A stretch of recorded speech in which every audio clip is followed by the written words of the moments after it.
श्रीमद् भगवद गीता केवल ज्ञान का ग्रंथ नहीं है, यह परम सत्य की पुस्तक है। पूर्ण ज्ञान के साथ एक विस्तृत नियमावली के साथ संलग्न है कि उस ज्ञान को अपने आरोहण के लिए कैसे उपयोग किया जाए।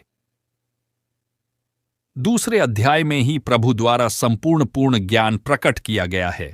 गीता में आत्मा, परमात्मा, भक्ति, कर्म, जीवन आदि का वृहद् रूप से वर्णन किया गया है। गीता से हमें यह ज्ञान मिलता है कि व्यक्ति को केवल अपने काम और कर्म पर ध्यान देना चाहिए। साथ ही कर्म करते समय इस बात का ध्यान रखना चाहिए कि हम जो भी कर्म कर रहे हैं उसका फल भी हमें निश्चित ही प्राप्त होगा। गीता हमें बताती है कि जीवन क्या है और इसे कैसे जीना चाहिए। आत्मा और परमात्मा का मिलन कैसे होते हैं, अच्छे और बुरे की समझ क्यों जरूरी है।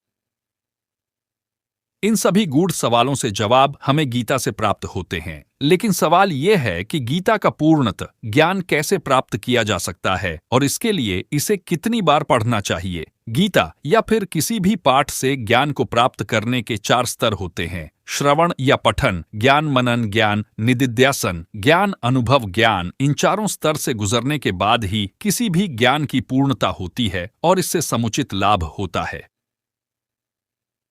इसका अर्थ यह है कि आप पहले पढ़ते या सुनते हैं, इसके बाद पढ़े सुने ज्ञान के बारे में चिंतन व मनन करते हैं।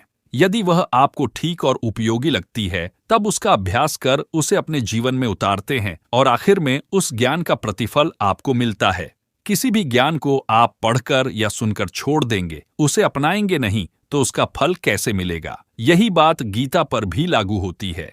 गीता पढ़कर उसके उपदेशों को जीवन में उतारेंगे तो निश्चित ही सुपरिणाम सामने आएगा।